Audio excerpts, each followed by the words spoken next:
Hello, it's Jim and Rayven again for the Monopoly Project. We're talking about the house on Valencia. We made an offer on, it was accepted. We're going through the process. Now we're going to talk about whether we have a clue.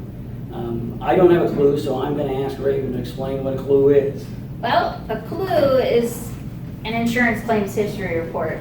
According to the purchase contract, the seller is to supply a 5-year insurance claims history on the property.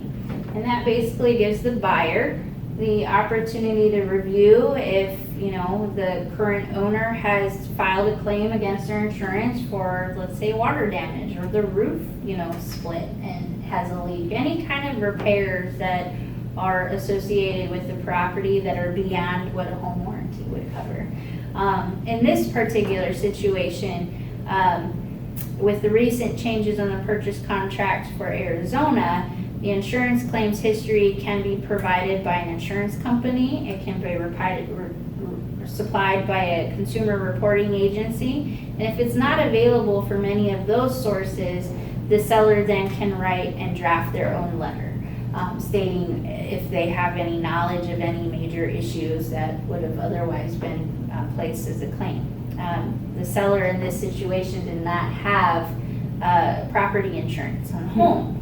So that's what we have to go by, is a letter from the seller that states nothing's been claimed. Yeah, so that's interesting that he didn't have property insurance, because normally property insurance is a requirement for the mortgage company. Correct. So either he paid for it in cash, or he had insurance and canceled it and they never asked for proof, or how might that happen? So probably the latter, the fact that you may have been a cash buyer. Without looking further into it right now to see how he initially purchased his property, it would tell me right now he probably purchased in cash and therefore was not required to have that property insurance.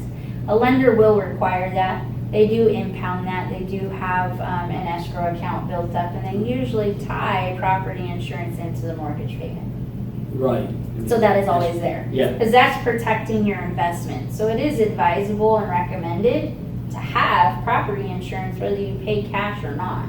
Yeah, it's protecting your investment. Correct. Yeah. And it's usually relatively inexpensive. I mean, yeah. I think we were quoted $43 a month for this place from our agent. That sounds about right. Yeah, depends on the size of the home and the value of the home. Of course, it would, and every insurance company is going to be different. So you can always shop that rate around. Yeah, and there's wide variations in Correct. You can see. So, Correct. Yeah. So you gotta be careful. Okay, so we did get a clue report. It was a little unorthodox, but we got what we needed to go forward. And got what you needed. So we're still going forward on this Valencia deal. I think we're scheduled to close We're 17th? scheduled to close June 17th. June 17th. So Everything's going as well as it can be. yeah, and I've been talking to the Rocket Mortgage, where we're getting our mortgage, and in fact they asked me for proof of insurance on our other properties. Okay, yeah. So you can see that they do not only important. Yeah, not only on this property, but they also require us to have insurance on all our other properties. They're all investments. Yeah. So we will talk about the mortgage process and getting a loan and what that takes, because that's also changing monthly, daily, all sorts of new stuff. So that'll be another interesting subject we can talk about. Absolutely. Okay. Absolutely. Well, thank you for Rayven. Thank for you. Rayven and Jim. Thank you. We'll Have a talk good some one. more. Goodbye. Awesome.